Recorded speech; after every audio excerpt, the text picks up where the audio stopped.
ఇప్పుడు ఈ కార్యక్రమం ఉద్దేశించి గౌరవనీయులు శ్రీ దోనూరి రాము గారు క్షేత్ర సంఘటన మంత్రి తెలంగాణ, ఆంధ్ర, ఉత్తర కర్ణాటక, దక్షిణ కర్ణాటక ఈ 4 రాష్ట్రాల్లో వాళ్ళు విస్తృతంగా ఈ సంఘ సేవలు రైతు సంఘం కార్యక్రమాల్లో ఉన్నారు.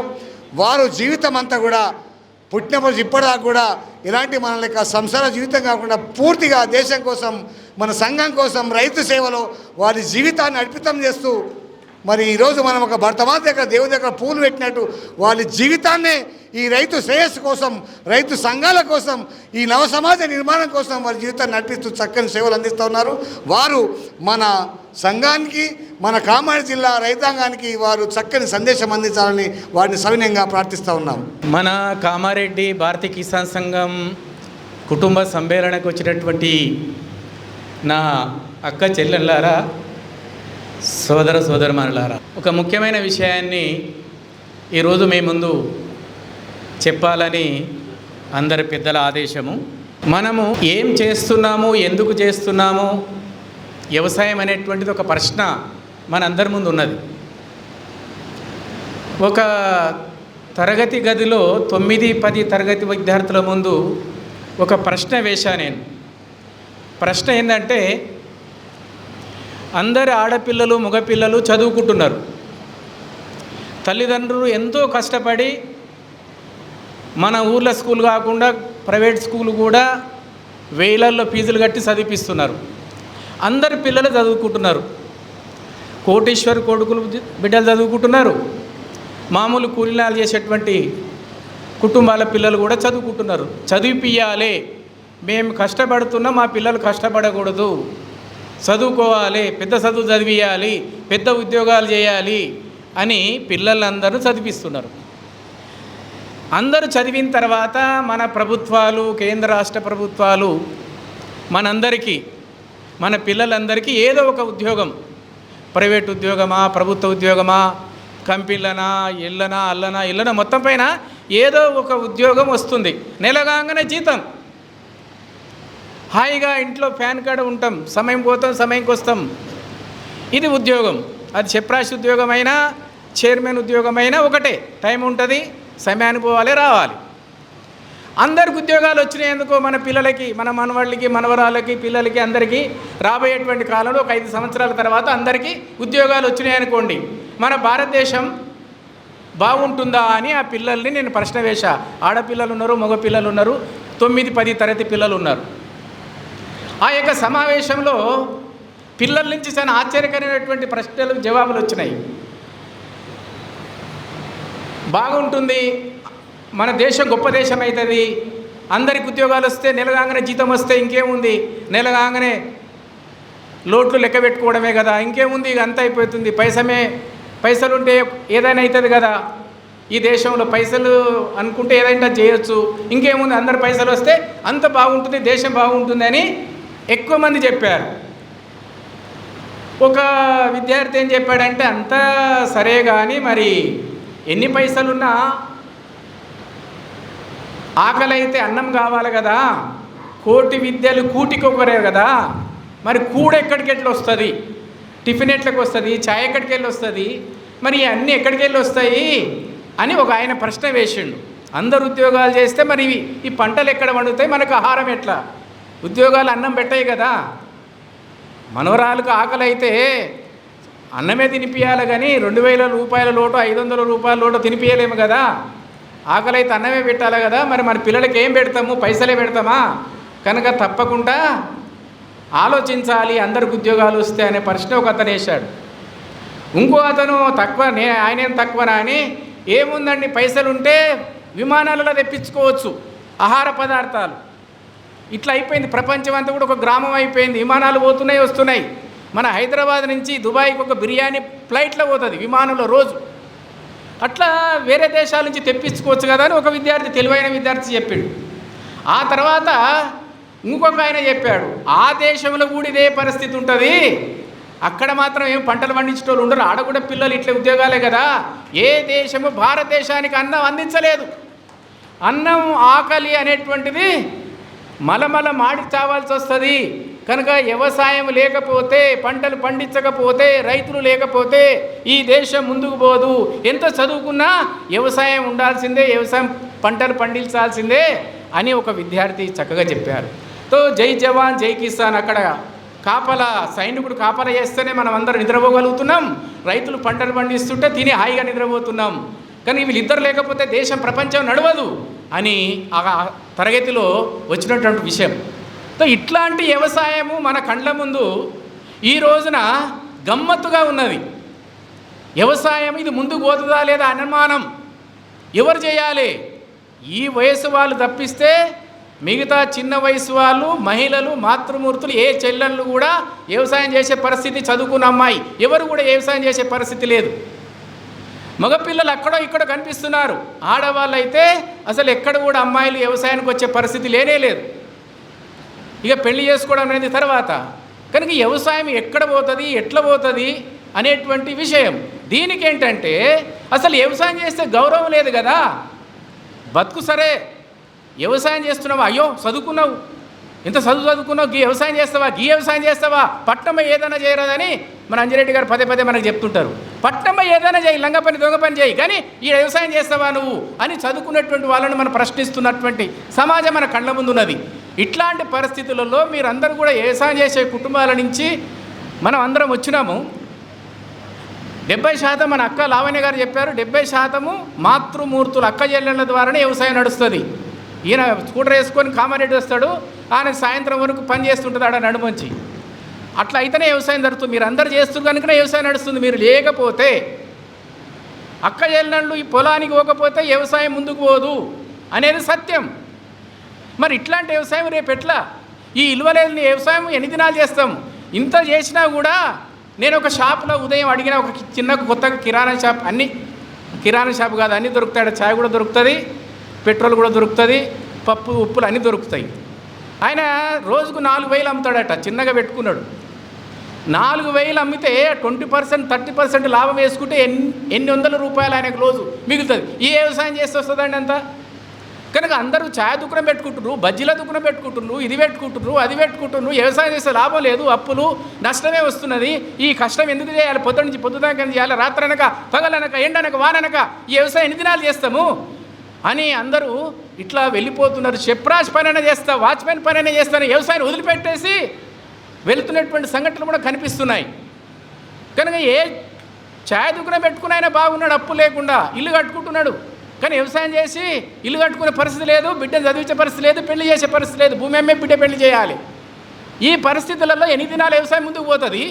దానికంటే ముందు ఇజ్జతులైన వ్యవసాయం ఎన్నేళ్ళు చేస్తాము? ఇది ఎట్లా చేస్తాము? మరి మనకే ఎందుకు ఇన్ని సమస్యలు ఉన్నాయి? మిగతా వాళ్ళందరూ బాగున్నారు కదా. మిరపకాయ బజ్జీలోడు బాగున్నప్పుడు, చెప్రాసి ఉద్యోగం చేసేటోడు బాగున్నప్పుడు, అందరూ బాగున్నప్పుడు మనమే ఎందుకు బాగలేము? మనమే ఎందుకు అప్పుల పాలవుతున్నాం? మనకే ఎందుకు విలువ ఇజ్జత లేదు అనేటువంటి ప్రశ్న మనం వేసుకోవాల్సిన అవసరం ఉన్నది. అంజిరెడ్డి గారు ఒక సమావేశంలో ఏం చెప్పారంటే, అందరు సంవత్సరాలు బాగున్నాయి, రైతుల సంవత్సరాలు అప్పుల పాలవుతున్నాయి, ఆత్మహత్యలు చేసుకుంటున్నారు. ఆత్మహత్యల సంఘానికి నేను అధ్యక్షుడిని. మరి ఎందుకు అప్పుల పాలవుతున్నావు? మనకేమైనా సంసారం చేయనీకి రాదా అనే పదం ఉపయోగించిన వారు. మిగతా అందరూ సంసారం చేయడం వచ్చు, వాళ్ళు బాగున్నారు, మనం అప్పుల పాలు అవుతున్నట్టు మనం సంసారం చేయడం రాదా అని ప్రశ్న వేశారు. కాదు కదా మరి. అంటే మనం పండించిన పంటలకు ఎప్పుడు ధర వస్తుందో ఎప్పుడు రాదో తెలియదు. కానీ ఈ విధంగా అనేక రకాల కష్టాలు ఉన్నాయి మనకి.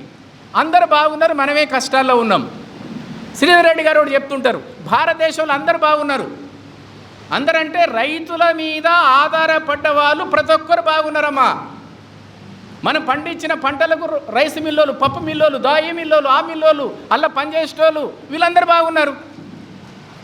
మన మీద బతికేటువంటి కంపెనీలు, ఇత్తనాల కంపెనీలు కావచ్చు, ఫెర్టిలైజర్ కంపెనీలు కావచ్చు, వాళ్ళు పనిచేసేటోళ్ళు కావచ్చు, ఉద్యోగస్తులు కావచ్చు, అదేవిధంగా యంత్రాలు తయారు చేసేటోళ్ళు, ట్రాక్టర్ల కంపెనీలు కావచ్చు, ఇంకే కంపెనీలు కానీ ఎవరైనా సరే రైతుల మీద ఆధారపడ్డ వాళ్ళందరూ కూడా బాగున్నారు. వాళ్ళు అప్పుల పాలు కాలేదు, ఆత్మహత్యలు చేసుకోలేదు, వాళ్ళందరూ బాగున్నారు. మరి ఎవరు బాగలేరు? వ్యవసాయం చేసేట ఆయన, పంట పండించట ఆయన బాగలేడు. కనుక వ్యవసాయం సంక్షేమంలో లేదు, వ్యవసాయం బాగా ఉంది, గోదాములు లేవు, మన పండించిన పంటలు పెట్టడానికి ఎక్కడ పెట్టాలో జాగలేదు ప్రభుత్వాలకి. కానీ మనం మాత్రము సంక్షోభంలో ఉన్నాడు, రైతుల ఇబ్బందులో ఉన్నాడు, అప్పులపాలవుతున్నాడు, ఇజ్జత లేకుండా బలుకుతున్నాడు. ఎవరు ఇలువయ్యారు? రైతనే జరుగు చీడ పురుగు చూసినట్టే, కుష్ఠరోగం చూసినట్టే, నేను వ్యవసాయం చేస్తున్నా జరగవు చెప్పరాసి అంటాడు. 10వ తరగతి పాస్ కూడా కానీ ఆయన చెప్పరాసి రైతులే జరుగు పక్క జరుగు. మా సార్ వస్తుండటాడు 10వ తరగతి పాస్ అయ్యాన ఒక సూపరింటెండెంట్ అయితాడు ఆయన మనకు సారు. రైతు రాజు, దేశాన్ని వెన్నుముక, ఉపన్యాసాలు ఇస్తారు అందరూ. అదే రైతులు జరుగు. అరే 35 సంవత్సరాల తహసీల్దారు, 70 సంవత్సరాల మన విఠలరెడ్డి గారు పోతే చేతులు కట్టుకొని నిలబడి మాట్లాడాలి. 35 సంవత్సరాల యువకుడు తహసీల్దారు కూర్చోమన్నాడు రైతుని, ఆయన ఉపన్యాసం ఇస్తాడు. రైతు రాజు అని ఉపన్యాసం ఇస్తాడు. ఇదేమిటి? ఎవరు ఇవ్వాలి రైతుకు విలువ? ఎక్కడ పోతున్నది? మనం ఏమైపోతున్నాము? ఇన్ని సమస్యలలో ఈ రోజున వ్యవసాయము నడుస్తున్నది, మనం అందరం చేస్తున్నామంటే ఎందుకు చేస్తున్నాం అనే ప్రశ్న వస్తుంది. దాని కొరకే భారతీయ కిసాన్ సంఘం మన దగ్గరికి వచ్చింది. మనకు ఎందుకు ఇబ్బందులు అవుతున్నాయి? ప్రభుత్వం మనకు తల్లి. ప్రజాస్వామ్యంలో మామూలుగా చెప్తుంటారు, మాట్లాడుతుంటారు, పిల్ల ఆడుకుంటుంటే తల్లి పని చేసుకుంటుంది. మీ అందరికి బాగా తెలిసిన అంశం అది. పిల్ల ఏడిస్తే తల్లి పాలిస్తుంది. మనకు తల్లి ప్రభుత్వం, మనం పిల్లలం. మనకు ఆకలి అయితే ఏడవాలి కదా, మనం ఏడుస్తలేము, మనం అడుగుతలేము మన ప్రభుత్వాన్ని మనకేం కావాలో. మన తరపున రాజకీయ పార్టీలు అడుగుతున్నాయి. అందుకనే మనకు నష్టం ఇక్కడ వస్తున్నది. సోదరి మల్లారా, మనకు జరిగే నష్టం ఏంటంటే మనకు రోగం వస్తే మనం డాక్టర్ దగ్గరికి పోవాలి, కానీ ఈ రాజకీయ పార్టీలు పోయి వాళ్ళు మందులు తింటున్నారు. వాళ్ళ రోగం తక్కువైతే కానీ మన రోగం తక్కువ కాదు. మన సమస్యల కొరకు మనమే ప్రభుత్వాన్ని అడగాలి. ఈ ప్రజాస్వామ్యం అడగాలంటే సంఘం ఉండాలి. ఒక్కరు అడిగితే ఎవ్వరు పట్టించుకోరు. అందుకనే అందరికీ సంఘాలు ఉన్నాయి. సోదరి మల్లారా, మన రైతులకే సంఘాలు లేవు, సంఘం లేదు. అన్ని రాజకీయ పార్టీలే. వాళ్ళ పార్టీలు మీటింగ్ పెడతారు, మనకు ఓటు వేయమంటారు. కానీ మన సమస్యల కొరకు పనిచేయడం కొరకు సంఘాలు లేవు. ఎవరైనా సంఘం ఉంటే మీరు చెప్పండి. కనుక భారతీయ కిసాన్ సంఘము ఇది చూసే, అయ్యో రైతులకు అన్యాయం జరుగుతున్నది, అందరూ బాగున్నారు. ఒక మాట ఇక్కడ చెప్పాలి. భారతీయ కిసాన్ సంఘం ఎందుకు అనే దానికి ఒక మాట ఇక్కడ మీ అందరికీ చెప్పాలి. ఇక్కడ హమాలీలో సంఘం పెట్టుకుంటారు. హమాలీ సంఘం రైస్ మిల్ కాడ కానీ, ఏదైనా ఫ్యాక్టరీ కాడ కానీ, మార్కెట్లో కానీ హమాలీ సంఘం ఉంటుంది. హమాలీలు అంటే పాపం వాళ్ళు చదువు రాదు కనుక వాళ్ళకి ఏదైనా కష్టం వస్తే, ఇబ్బంది అయితే, మరి పోలీస్ స్టేషన్కి ఇట్లా పోతే మరి ఎవరన్నా మనతో మాట్లాడాలి కనుక వాళ్ళు హమాలీ సంఘం పెట్టుకున్నారు. మన తరపున ఎవడన్నా మాట్లాడాలి అని వాళ్ళు సంఘం పెట్టుకున్నారు. వాళ్ళు చదువు రాదు కనుక. మన సోదరులు కూడా చాలామంది ఉన్నారు, టీచర్లు, తెలివికలోళ్ళు కదా, చదువుకున్నారు కదా, వాళ్ళకి ఎందుకండి సంఘము? వాళ్ళకి ఏదైనా వస్తే వాళ్ళు చేసుకోవచ్చు కదా. ప్రభుత్వం ఉంది కదా, పార్టీలు ఉన్నాయి కదా. మరి ఉపాధ్యాయులు, టీచర్ వాళ్ళు ఎందుకు సంఘం పెట్టుకున్నారు? మరి మనకెందుకు లేదు సంఘము అని ఎప్పుడైనా మనం ఆలోచించామా? మనం ఎందుకు ఆలోచించలేదు? ప్రతి ఒక్కరికి సంఘం ఉన్నదండి. ఒక ఉదాహరణ చెప్పాలి. ఏం ఉదాహరణ అంటే, అది చెప్పాలనో వద్దో కొంచెం నాకు బాధగానే ఉన్నది. తెలంగాణ రాష్ట్రం ఏర్పడిన తర్వాత మన ప్రభుత్వం యొక్క ఉద్యోగస్తులు, వాళ్ళకు సంఘం ఉన్నది. ప్రభుత్వ ఉద్యోగస్తులు తహసీల్దార్ ఆఫీసులో, కలెక్టర్ ఆఫీసులో ఇలా పనిచేసే వాళ్ళకు ఒక సంఘం. వాళ్ళ సంఘం తెలంగాణ ప్రభుత్వం వచ్చిన తర్వాత కేసీఆర్ గారికి ఇవన్నీ చేయాలి ప్రభుత్వం, మేము తీసుకొచ్చినాం, తెలంగాణ రాష్ట్రం ఏర్పాటు చేయడానికి ఉద్యోగస్తుల ప్రయత్నం కారణంగా మనకు స్వాతంత్రం మనకు వచ్చింది, తెలంగాణ ఏర్పడ్డది కనుక మా యొక్క సమస్యని పరిష్కారం చేయాలి, మావి డిమాండ్స్ ఉన్నాయి, మా కోరికలు ఉన్నాయి, తీర్చాలా మీరు అని ఒక 25 రాసిచి మన ముఖ్యమంత్రి గారికి ఇచ్చినారు. కేసీఆర్ గారు వారు చేస్తామన్నారు, చేసిరు కూడా. నేను ఎందుకు చెప్తున్నంటే అల్లా ఒక సమస్య, అది నాకు ఆశ్చర్యం వేసింది, అది మీ ముందు చెప్పబోతున్నా. ఏమిటంటే ఆ సమస్య, అయ్యా అన్ని ఖర్చులు పెరిగినాయి, మాకు సాగు ఖర్చు కూడా పెరిగింది. సాగు ఖర్చు అంటే అక్కలు ఎవరన్నా చెప్తారా? ఏంటి సాగు ఖర్చు అంటే? సావు అంటే చనిపోయిన రోజు ఏదైతే ఖర్చు జరుగుతుందో దాన్ని సాగు ఖర్చు అంటారు. మా దగ్గర కామారెడ్డి జిల్లాలో ఏమంటారు సార్? సాగు ఖర్చు అంటారు. అది మామూలు ఇళ్ళలో అయితే ఆడపిల్లలు పెట్టుకుంటారు. ప్రభుత్వం వాళ్ళకి 5,000 ఇస్తున్నది సాగు ఖర్చు. చనిపోయిందని తెలిస్తే ఒక 10 రోజులలో వాళ్ళకి 5,000 రూపాయలు ఎప్పటి నుంచో పోతున్నాయి. వాళ్ళు అడిగినరు, ప్రభుత్వం ఇస్తున్నది. సాగు ఖర్చు 5,000 సరిపోతలేవు, అన్ని ఖర్చులు పెరిగినాయి, సాగు ఖర్చు కూడా పెరిగింది, 5,000 బదులు 25,000 ఇవ్వగలరు అని ఆ 25 డిమాండ్లలో ఒక డిమాండ్ ఉన్నది. అది వాళ్ళకి పెన్షన్ వస్తుంది, నెల నెలకు జీతం వస్తుంది, అన్ని ఖర్చులు పెరిగినాయి, సాగు ఖర్చు కూడా పెరిగింది, కనుక 5,000 సరిపోవు, 25,000 మాకు ఇవ్వాలని వాళ్ళు అడిగినరు. అది బతికున్నప్పుడు వస్తాయా 25,000, చచ్చిపోతే వస్తాయా? ఎప్పుడు వస్తాయా 25,000? చచ్చిపోతేనే కదా. 5,000 సరిపోతే మాకు 25,000 కావాలని అడుగుతున్నారు. బతికుండగా ఏం కావాలన్నా కాదు, చచ్చిపోయిన తర్వాత కూడా ఏం కావాలన్నా వాళ్ళు అడుగుతున్నారు. చచ్చిపోయిన తర్వాత వాళ్ళకి ఏం సంబంధం అండి? అంటే ప్రజాస్వామ్యంలో అడగంది అమ్మాయిన పెట్టదు. ప్రజాస్వామ్యంలో అమ్మ అడగకుండానే పెడుతుంది, ఆ కథ వేరు. కానీ ప్రభుత్వం ఇక్కడ తల్లి, ఈ తల్లి ఏంటంటే అడగంది పెట్టదు. వాళ్ళు అడిగినరు, 25,000 శాంక్షన్ చేసిండు కేసీఆర్ గారు. అరే నేను ఏమంటానంటే ఉద్యోగస్తులు వాళ్ళు కూడా మన సోదరులే, పాకిస్తాన్ నుంచి ఏం రాలే. కానీ వాళ్ళు చనిపోయిన తర్వాత ఏం కావాలనో ప్రభుత్వాన్ని అడిగి చేసుకుంటున్నారు. మన రైతులము బతికుండగా మనకి ఏం కావాలనో ప్రభుత్వాన్ని అడగాలి కదా. దాని కొరకు మరి మనం ఏమిటి అని భారతీయ కిసాన్ సంఘము గో ప్రభుత్వం మాకు ఇది కావాలి అడగాలంటే మనకు ఒక సంఘం ఉండాలి. అక్కలారా, సంఘం లేనిది మనం ప్రభుత్వం దగ్గరికి వెళ్ళలేము. ఒక ఆయన పెద్ద మంత్రి గారి బిడ్డ పెళ్ళికి ఎక్స్ఎమ్మెల్యేలు, ఓ 80 ఏళ్ళ ఆయన, ఓ 85 ఏళ్ళ ఆయన, ఒక ఆయన 75 ఏళ్ళ ఆయన, అట్లా ఒక 4-5 భోజనం కాడ కూర్చొని భోజనం చేస్తూ మాట్లాడుకుంటున్నారు. ఎక్స్ఎమ్మెల్యేలు, వాళ్ళకి పెన్షన్ వస్తుంది 25,000. అయితే ఆ మాటలల్లా ఏమిరా ఎట్లా నడుస్తుంది సంసారం అని ఒక ఆయన పెద్ద ఆయన అడిగిండు. ఏముందిరా సంసారము, వాళ్ళు ఇచ్చే పెన్షన్ నాకు మందులకే సరిపోతున్నాయి, డ్రైవర్కి లేదు, కూలీలకు లేదు, ఇంట్లో పనిచేసే వాళ్ళకి ఇవ్వాలి, వీళ్ళకి ఇవ్వాలి, నాకు నడుస్తలేదు, సంసారం నడుస్తలేదు, ఈ పెన్షన్ సరిపోతలేదురా అని. అందరిది అట్లనే రా అని అందరు అన్నారు. 4 ఉన్నారు ఆడ. మరి ఏం చేద్దాం, మన ముఖ్యమంత్రి కొత్తగా వచ్చిండు, అడుగుదాం కేసీఆర్ని. మరి ఎట్లా అడుగుదాం రా అంటే ఎక్స్ఎమ్మెల్యేల, మాజీ ఎమ్మెల్యేల సంఘం పెట్టుకొని ఒక ఆయన అధ్యక్షుడు, ఒక ఆయన కార్యదర్శి వ్యక్తి అడిగితే ఇయ్యారు కదా. సంఘం మాజీ ఎమ్మెల్యేల సంఘం పెట్టుకొని 4 పోయి అడిగినరు. 50,000 చేసిండు కేసీఆర్. అంటే సంఘానికి అట్లా బలం ఉంటుంది. వ్యక్తి అడిగితే ఎవరు వినరు, పేపర్లో కూడా రాయరు, మాట్లాడరు. ఈ మండల అధ్యక్షుడు, ఈ గ్రామ అధ్యక్షుడు కొద్దిగా ఒక అక్క చెప్పింది మా ఆయన గ్రామ అధ్యక్షుడు అని. ఏ అక్క చెప్పలేదు. అంటే తెలియక మీ ఆయన ఏం చేస్తాడో తెలియదు. ఈ భారతీయ కిసాన్ సంఘం పని మీకు సంబంధించినటువంటి మీ వాళ్ళందరూ కూడా,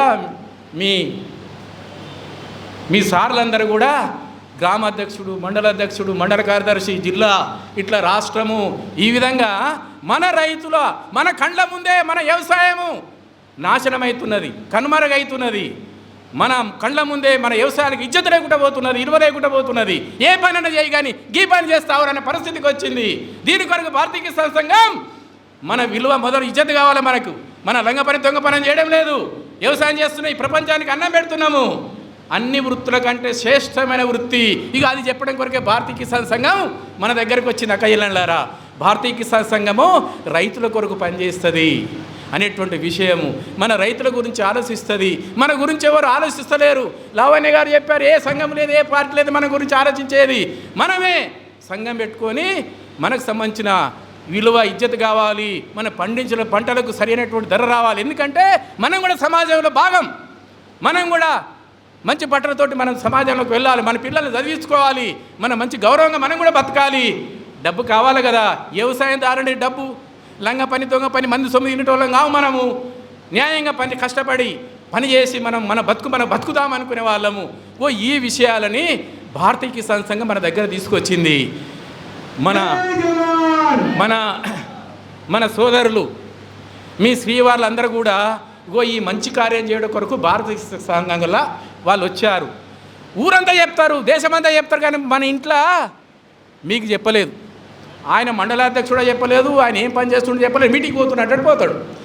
ఇవాళ ఈ మీటింగ్ పెట్టిందంటే వాళ్ళు ఏం చేస్తున్నారు, భారతీయ కిసాన్ సంఘం ఏంటిది, ఇది తీయగా ఉంటుందా, పుల్లగా ఉంటుందా, ఇది అవసరమా లేదా మనకి, కనుక భారతీయ కిసాన్ సంఘం గురించి మీకు తెలియజేయాలి, ప్రధాన ఎజెండా ఇవ్వాలా.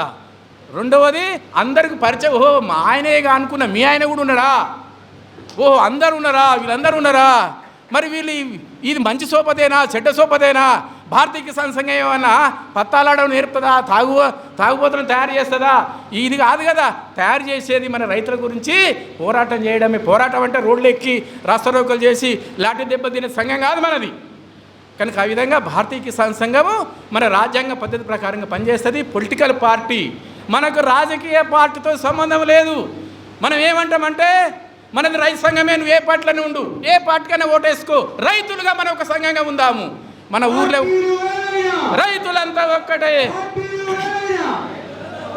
మన గ్రామంలో ఉంటే సరిపోదు సంఘం, మండలం ఉండాలి. మండలం ఉంటే సరిపోదు, జిల్లాలు ఉండాలి. జిల్లాలో ఉంటే సరిపోదు, రాష్ట్రంలో ఉండాలి. రాష్ట్రం ఉంటే సరిపోదు, దేశంలో ఉండాలి. ఒకే ఒక సంఘం భారతీయ కిసాన్ సంఘం. గ్రామం నుంచి ఢిల్లీ వరకు సంఘం ఉన్నది. దాంట్లో 70% చేసే మహిళలు, మన అక్క చెల్లెళ్ళు ఈ కిసాన్ సంఘంలో అసలు ఏం జరుగుతుందో, కిసాన్ సంఘం ఎందుకో తెలియకుంటున్నది. ఈ కామారెడ్డి అక్క చెల్లెళ్ళు కూడా తెలియకపోతే ఎట్లా అని మీ వాళ్ళకి రోషం వచ్చి ఈ మీటింగ్ పెట్టిర్రక్క. కనుక ఇది భారతీయ కిసాన్ సంఘం చేసే పని. మొదలు మన యొక్క పండించిన పంటకు ధర రావాలి. లాభసాటి ధర కొరకు భారతీయ కిసాన్ సంఘం పదే పదే ప్రభుత్వాలను అడుగుతుంది. అదేవిధంగా ఇలువ ఇజ్జత, మనం చేసే పని మంచి పని కాదు కదా, ఇది లంగ పని దొంగ పని కాదు కదా, మందుని ముంచే పని కాదు కదా, ఇది అందరికి అన్నం పెట్టే పని. అన్నదాతలం అక్క చెప్పలేదు కానీ మనకు ఉన్నది పేరు రాజులం, రైతు రాజు. అవును, మనం మర్చిపోయినాము, అందరూ మర్చిపోయిన, ప్రభుత్వాలు కూడా మర్చిపోయినాము. గుర్తు చేయడం కొరకు భారతీయ కిసాన్ సంఘం మీ దగ్గరకు వచ్చింది. అక్క చెల్లెళ్ళారా, మన రైతు రాజే, ఆ రోజు రాజే, ఈ రోజు కూడా రాజే. ఈ దేశానికి, ఈ ఊరికి, ఈ జిల్లాకు, ఈ రాష్ట్రానికి యజమానులం. మనం యజమానులం, రైతులము. మిగతా వాళ్ళంతా మన నౌకర్లు, మనం చెప్తే చేసే పనులు వాళ్ళు. మన ద్వారానే ఈ దేశము, ఈ యొక్క ప్రపంచము, ఈ జిల్లా కానీ రాష్ట్రం కానీ మనం పండించిన పంటల ద్వారా వచ్చే కమిషన్ల ద్వారా, డిస్కౌంట్ల ద్వారా, దీనిల ద్వారా, దాని ద్వారా ప్రభుత్వానికి పన్నుల రూపేణ డబ్బు వస్తే వీళ్ళంతా తిని తైతక్కలాడుతున్నారు మన డబ్బుతోటే. కనుక మన డబ్బు వాళ్ళకి చేరుతుంది. వాళ్ళ జీతాలన్నీ కూడా మనై యజమానుల వాళ్ళు మన సేవకులు. మనం మర్చిపోయినాము. గుర్తు చేయడం కొరకు భారతీయ కిసాన్ సంఘం వచ్చింది. ఈ దేశానికి, ఈ గ్రామానికి, ఈ జిల్లాకు, ఈ రాష్ట్రానికి యజమానులము రైతులే. రైతు రాజు. ఆ రోజు ఈ రోజు కూడా ఆ యొక్క ఈ విషయాన్ని గుర్తు చేయడం కొరకు భారతీయ కిసాన్ సంఘం మన దగ్గరకు వచ్చింది. భారతీయ కిసాన్ సంఘం గురించి 4 మాటలు చెప్పమన్నారు. ఎక్కువ సమయం పట్టింది, క్షమించాలి అందరూ నిర్వాహకులు. ఎక్కువ సమయం అయిపోయింది. సరే, చెప్పాలనుకున్న విషయాలు కొద్ది సమయంలో చెప్పడానికి ప్రయత్నం చేసినా రోజంతా కిసాన్ సంఘం గురించి చెప్పడానికి ఉన్నది. కానీ సమయ సందర్భం కాదు కనుక మొదటిసారి కనుక కొద్ది విషయాలు మేము ముందు ఉంచాము. మీరు అర్థం చేసుకోవడానికి ప్రయత్నం చేయాలి. ఛాయ్ తాగేటప్పుడు కూడా మాట్లాడుకోండి. మీ ఆయనకి ఏం బాధ్యత ఉందో తెలుసుకోండి. చెప్పాలి, గర్వంగా చెప్పాలి. మా ఆయన కిసాన్ సంఘం పనిచేస్తున్నాడని చెప్పాలి. ఏదో లంగ పని దొంగ పని చేయడం లేదు మన ఆయన అని ఆ విధంగా గర్వంగా మీరు మీ యొక్క ఆయన గురించి చెప్పేటువంటి పరిస్థితి రావాలని మిమ్మల్ని అందరినీ కోరుతూ ఈ అవకాశం కల్పించినటువంటి కామారెడ్డి జిల్లా భారతీయ కిసాన్ సంఘానికి ధన్యవాదాలు తెలుపుతూ, భారత్ మాతాకి ఈ జయ అనేది వాళ్ళే అనాలా? భారతీయ కిసాన్ సంఘం చెప్పినా కదా, ఒకసారి జయ అంటే మీ ఏమంటారు, ఏమన్నా నాలుగు కరిగిపోతుందా? ఒక్కసారి అందరం కూడా భారత మాతకి జై అందాం. భారత మాత అంటే మన తల్లి భూమాతకే జై, ఇంకెవరికి నాకు జై కాదు. ఈ భూమాతకి జై. భూమాత లేకుండా మనం లేం. భారత మాతకి అంటే ఒకసారి జయకారం కొడదాం. భారత్ మాతాకి. బా, మళ్ళీ ఇప్పుడు అక్కడికే సౌండ్ వచ్చింది. మీరు ఏకండి ఈసారి, ఈ అక్కలే ఇస్తారు, ఈసారి మీరు ఇయ్యద్దు. భారత్ మాతాకి. మళ్ళొక్కసారి బాగా వచ్చింది. మళ్ళొక్కసారి భారత్ మాతాకి. తిన్నారు కదా అక్క ఉప్మా, ఇప్పుడు ఛాయ్ పోస్తారు. ఇంకా జర గట్టిగా లేరా? మళ్ళొకసారి ఆఖరిసారి భారత్ మాతాకి. అందరు జిందాబాద్ కొట్టినాం. ఒకసారి భారతీయ కిసాన్ సంఘాన్ని కూడా జిందాబాద్ కొడదాం. భారతీయ కిసాన్ సంఘ్ జిందాబాద్, జిందాబాద్, జిందాబాద్ అనాలి. చేయొచ్చనాలి, జర గట్టిగా అనాలి. ఇప్పుడు ఛాయ్ పోస్తారు. భారతీయ కిసాన్ సంఘ్ జిందాబాద్. మళ్ళీ చా తాగుతారు, తింటారు అంటే తినడానికి చా తాగడానికి రాలేదు అక్కలు. మీరే మాకు పెట్టేటోళ్ళు. ఊరికేదో సందర్భంగా వాళ్ళకు అనుకుంటా అలవాటు ప్రకారం అన్నా క్షమించాలి. ధన్యవాదాలు సార్. దేశానికి రైతు అవసరం గురించి, రైతు సంఘం అవసరం గురించి, వివిధ అంశాల గురించి చక్కగా మరి ఎన్నో విషయాలు మాతో పంచుకున్నారు. మీకు ప్రత్యేక ధన్యవాదాలు. మరిన్ని అప్డేట్స్ కోసం బ్యాక్ టు రూట్స్ యూట్యూబ్ ఛానల్ని సబ్స్క్రైబ్ చేసుకోండి.